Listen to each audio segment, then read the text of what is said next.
sini saya akan menjelaskan materi perpajakan, yaitu tentang pelunasan pajak dalam tahun berjalan dan macam-macam pemungutan pajak penghasilan atau PPh. Kita masuk ke materi pertama, yaitu tentang pelunasan pajak.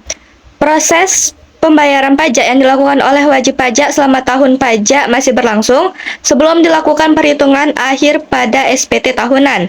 Sistem ini dibuat agar pembayaran pajak dapat dilakukan secara bertahap dan tidak menumpuk di akhir tahun pajak. Pelunasan pajak ini biasanya dilakukan melalui mekanisme pemotongan oleh pihak lain, pemungutan oleh pihak tertentu, maupun pembayaran angsuran secara mandiri oleh wajib pajak. Ada tujuan pelunasan pajak. Pertama, mengurangi beban pembayaran pajak di akhir tahun. Kedua, menjaga kestabilan penerimaan negara.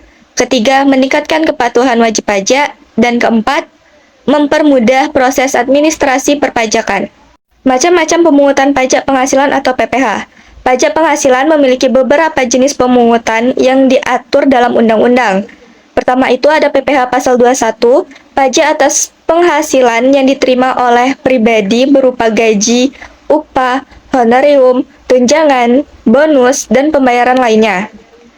Ada PPh pasal 22, pajak yang dipungut oleh bendahara pemerintah atau badan tertentu atas kegiatan perdagangan. Ada PPh pasal 23, pajak atas penghasilan dari modal, jasa, hadiah, atau sewa. Berikutnya ada PPh pasal 24, pajak yang dibayar di luar negeri dan dapat dikreditkan di Indonesia. PPh pasal 25, angsuran pajak bulanan yang dibayar sendiri oleh wajib pajak. PPh pasal 26, pajak atas penghasilan yang diterima wajib pajak luar negeri. Dan terakhir itu PPh pasal 29, pajak kurang bayar pada akhir tahun setelah dihitung dalam SPT tahunan. Peran pelunasan pajak. Pelunasan pajak sangat penting dalam sistem perpajakan nasional karena pertama itu membantu pembangunan negara, kedua menciptakan kepatuhan pajak, ketiga menjaga arus kas negara, dan terakhir itu mengurangi resiko sanksi pajak.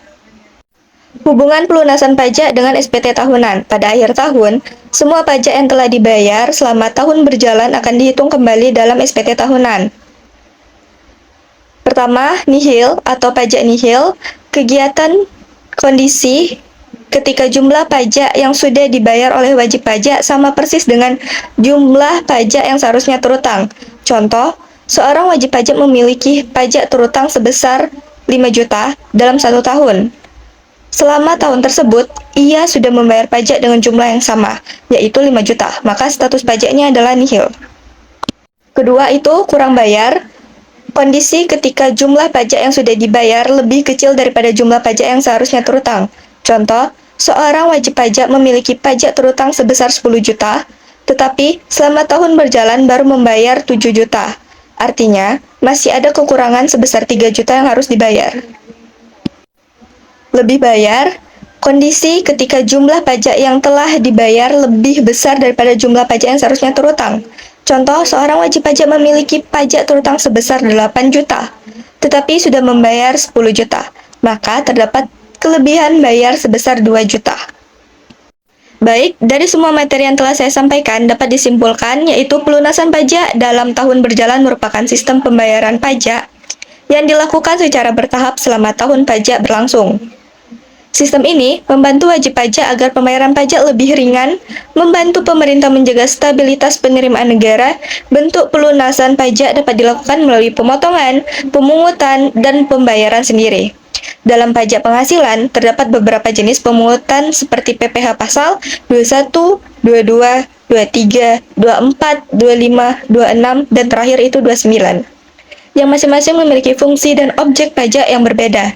Dengan memahami sistem ini, wajib pajak diharapkan dapat memenuhi kewajiban perpajakan dengan benar, tertib, dan tepat waktu.